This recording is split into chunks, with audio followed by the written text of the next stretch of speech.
Picture this. It is 65,000 years ago. You are standing on the northern coast of what will one day be called Australia. The water in front of you is not a river. It is not a lake. It is the open ocean, stretching south for as far as you can see. Further than that, an expanse of blue so vast that the other side is not just out of sight. It is out of concept. Your brain has no category for how far away it is. And yet, somehow, someone got here. Archaeologists found them. The evidence of human presence in Australia dating back at least 65,000 years. Stone tools, hearth sites, ochre. Proof that people were here, living here, building fires and grinding pigment, while the rest of the world had barely figured out what to do with a sharpened rock. The problem is that Australia was never connected to the Asian mainland. Not 65,000 years ago. Not ever. Not during any period when modern humans existed. To get there, you had to cross open ocean. Minimum of 90 kilometers of open water. Some estimates say much more depending on the route. 90 kilometers of open ocean. In 65,000 BC. Without GPS. Without maps. Without any knowledge that something was on the other side. You were not sailing toward a known destination. You were sailing into nothing. Into the unknown. Into an expanse of water with no guarantee that anything existed beyond it. And they made it. Not one person. Not by accident. The archaeological evidence suggests deliberate, repeated crossings. Multiple groups. Over a sustained period.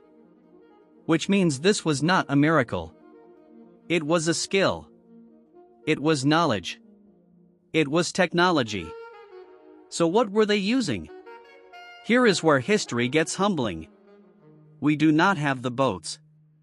Wood and reed and bamboo do not survive 65,000 years. What survives is stone. What survives is bone. What does not survive is the vessel that carried your ancestors across the most dangerous stretch of water any human had ever attempted. But we can reconstruct the logic. The simplest watercraft your ancestor could have built was a raft. Logs lashed together with plant fiber or vine. Buoyant enough to carry a person. Simple enough to build in hours.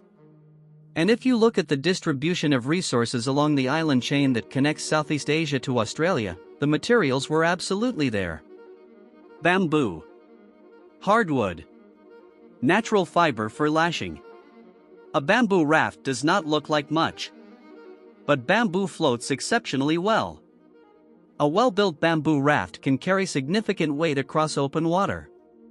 And most importantly, it can be built by people who have never seen a workshop, never read an instruction manual, and never had a single conversation about hydrodynamics. They just needed to watch things float. And then make more of them float together. But a raft gets you across flat water. Open ocean is not flat water. Open ocean has swells. Currents. Wind. Unpredictable weather.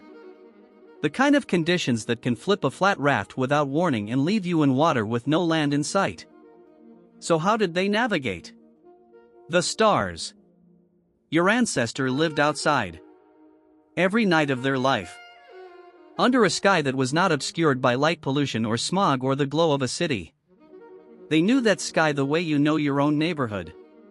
They knew which stars rose and which stars set. They knew which stars stayed fixed while the others moved. They knew that certain stars appeared at certain times of year. That certain constellations marked certain seasons. And crucially, they knew direction. North and south from the fixed stars. East and west from the movement of the sun and moon. They did not have a compass. They had something better. A sky they had been reading their entire lives. And then there are the currents. Ocean currents are predictable. They follow patterns that repeat year after year. The surface of the water moves in ways that experienced eyes can read. Different color. Different texture. A slight temperature change that you can feel with your hand. The direction of swells that do not match the wind direction. These are things you learn by living near water. By watching it. By going out on it. By surviving it when it went wrong and learning from what went wrong. And birds. Land birds fly out to sea in the morning and return to shore in the evening. Always toward land. If you are lost at sea and you see a bird flying with purpose in one direction at dusk, you follow it. Because it knows where the land is even when you do not. Your ancestor had none of our technology. But they had something we have almost entirely lost.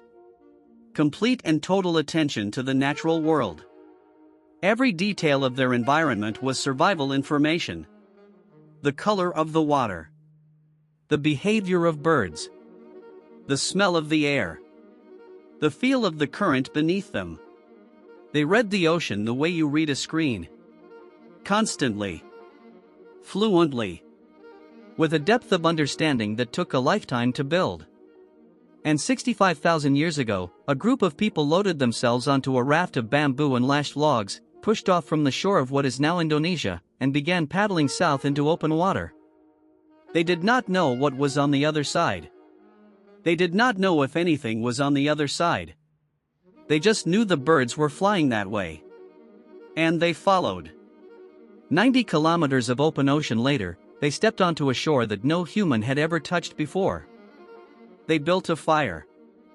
They made tools. They painted with ochre. And they stayed. And their descendants are still there today. 65,000 years of unbroken human presence on a continent that should have been unreachable. Not because they had better technology than us. Because they paid better attention than we do.